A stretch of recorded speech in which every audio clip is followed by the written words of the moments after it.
नमस्कार दोस्तों, हमारे चैनल के अंदर आपका स्वागत है। दोस्तों, आज हम आपको बताने वाले हैं इस बार की बहुत खास एकादशी और वर्ष भर की बहुत बड़ी एकादशी मानी जाती है। दोस्तों, ऐसी एकादशी बहुत ही कम आती है, अर्थात कि साल में एक बार तो आती है, लेकिन जितना फल आप चाहते हैं उससे कई गुना फल आपको इस एकादशी के दिन प्राप्त हो जाता है। दोस्तों, बेहद शुभ फल देता है तुलसी का विवाह और साथ ही साथ मंगल कार्य शुरुआत होने का दिन माना जाता है कार्तिक मास की एकादशी। दोस्तों, शास्त्रों में कार्तिक मास की एकादशी को सबसे पवित्र, वैसे कार्तिक मास को सबसे पवित्र मास माना गया है, क्योंकि दोस्तों कार्तिक मास के अंदर ही धनतेरस, दीपावली, छठ और तुलसी विवाह जैसे प्रसिद्ध और पवित्र पर्व मनाए जाते हैं। मान्यताओं के अनुसार देखें तो कार्तिक मास में जो लोग नियमानुसार तुलसी जी की पूजा अर्चना भी करते हैं, उन पर भगवान विष्णु जी की सदैव कृपा दृष्टि बनी रहती है और साथ ही साथ उनके जीवन के अंदर किसी प्रकार का दुख दारुण्य नहीं आता। मान्यता है इस पवित्र मास में भगवान श्री हरि जी को तुलसी चढ़ाने का फल गोदान से फल से भी कई गुना अधिक प्राप्त होता है और साथ ही साथ तुलसी विवाह शालिग्राम के साथ धूमधाम से किया जाता है। ऐसा माना जाता है भगवान विष्णु जब नींद से उठते हैं तो तुलसी विवाह को काफी शुभ माना जाता है। दोस्तों, इस साल 25 नवंबर को और 26 नवंबर को शाम को 5 बजे तक और 25 नवंबर को 5 बजे से शाम को 5 बजे से आप कभी भी तुलसी विवाह कर सकते हैं और साथ ही साथ इसके साथ ही देश भर के अंदर मंगल कार्यों की शुरुआत हो जाएगी। दोस्तों, धार्मिक मान्यताओं के अनुसार देखें तो भगवान विष्णु जी ने तुलसी माता को वरदान दिया था। घर में तुलसी का होना बेहद शुभ माना जाता है। कहा जाता है जिस घर के अंदर तुलसी का वास होता है वहां कभी भी यमदूत एकाएक प्रवेश नहीं करते। भगवान माता तुलसी का विवाह भगवान विष्णु जी के दूसरे रूप शालिग्राम के साथ किया जाता है।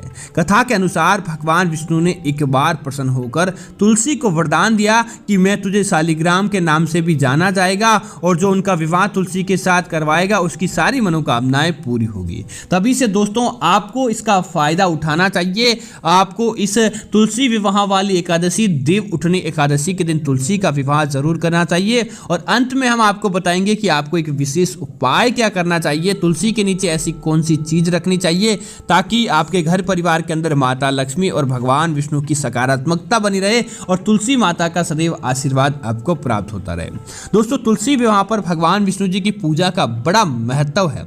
शालिग्राम और तुलसी का विवाह कराने से व्यक्ति को मनोवांछित इच्छाएं पूरी हो जाती है और उन्हें मनोवांछित फल की प्राप्ति होती है। तो आपको किस तरह से तुलसी का पूजन करना चाहिए इस बात को हम बता देते हैं। दोस्तों, शास्त्रों के अनुसार तुलसी माँ के चारों तरफ स्तंभ बनाने चाहिए।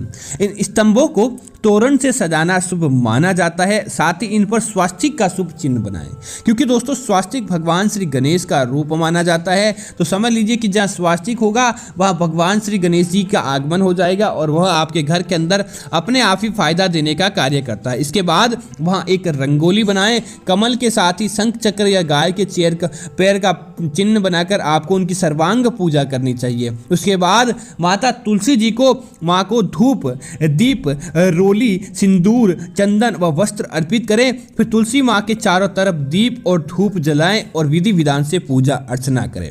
इसके बाद दोस्तों आप माता तुलसी जी की विवाह आदि संपन्न करवाएं। अगर आपके पास कोई पंडित होता है तो पंडित से करवाना चाहिए ताकि आपको उस विवाह का शुभ फल प्राप्त हो जाए और साथ ही साथ माता लक्ष्मी जी की कृपा आपके जीवन के अंदर देखने को मिले और आपके जीवन के अंदर किसी प्रकार का कोई दुख दारुण्य नहीं रहता है। आपके जीवन के अंदर सारे कार्यों की शुरुआत अच्छी तरह से हो जाती है और आपको उन कार्यों के अंदर फल प्राप्त होता है।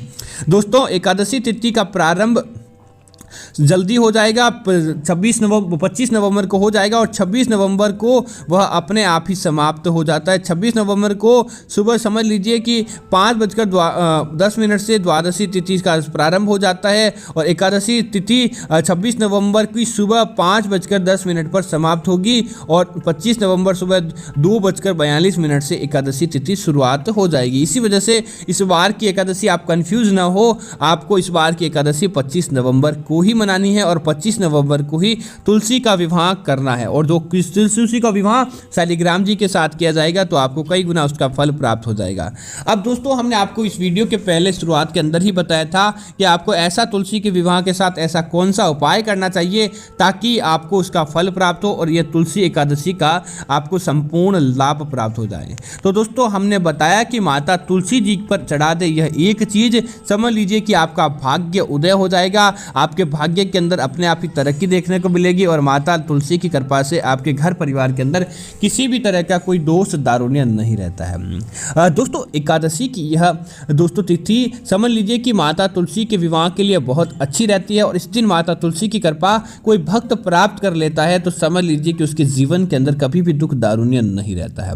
और आप चाहते हैं कि आपके जीवन के अंदर सारी संबंधताएं आए, सुख ऐश्वर्य की आपके घर के अंदर प्राप्ति हो, तो बस आपको क्या करना चाहिए कि बाजार से पूजा पाठ की जो भी सामग्री रखता है, मूर्ति आदि रखता है, वह दोस्तों शालिग्राम जी की प्रतिमा अपने घर के वह दुकान पर जरूर रखता है। तो आपको वह अपने घर के अंदर इस कार्तिक मास की एकादशी के दिन आपको जरूर लेकर आनी चाहिए, जिसका कारण यह है दोस्तों कि इस एकादशी के दिन माता तुलसी का शालिग्राम जी के साथ मिलन करवाना समझ लीजिए कि लक्ष्मी नारायण का आपके घर के अंदर आमंत्रित करवाने के बराबर माना जाता है। दोस्तों कई लोग क्या करते हैं कि शिवलिंग को शालिग्राम जी पत्थर मानकर अपने घर के अंदर पूजा कर देते हैं। दोस्तों ध्यान रहे, भगवान शिव को तुलसी कभी भी नहीं चढ़ाई जाती। अगर आप यह गलती करेंगे तो आपको फायदे की बजाय नुकसान का भी सामना करना पड़ सकता है। इसीलिए आप सही शालिग्राम जी की आप परख कीजिए और उन्हें अपने घर के अंदर लेकर आइए और इस दिन आपको तुलसी विवाह करवा के माता तुलसी के चरणों के आगे आपको इसे चढ़ा देना चाहिए।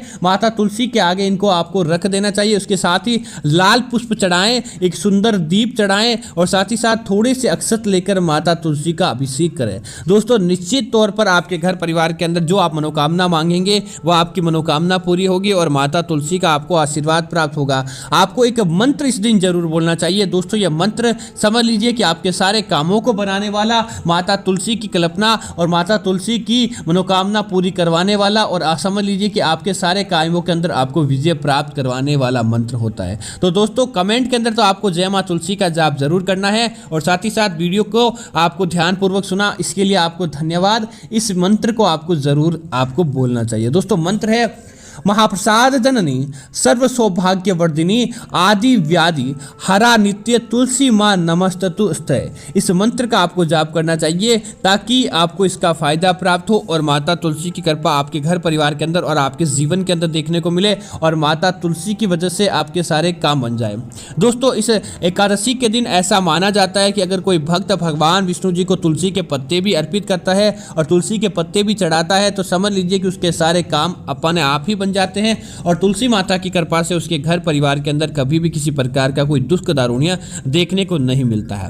तो दोस्तों उम्मीद है कि यह जानकारी आपको पसंद आई होगी। इस प्रकार की अन्य जानकारी देखने के लिए आप हमारे इस वीडियो को लाइक कीजिए, चैनल को सब्सक्राइब कीजिए और कमेंट के अंदर जय मां तुलसी का जाप जरूर करें ताकि माता तुलसी के दरबार के अंदर आपकी हाजिरी लग जाए। जय मां तुलसी मित्रों, धन्यवाद मित्रों।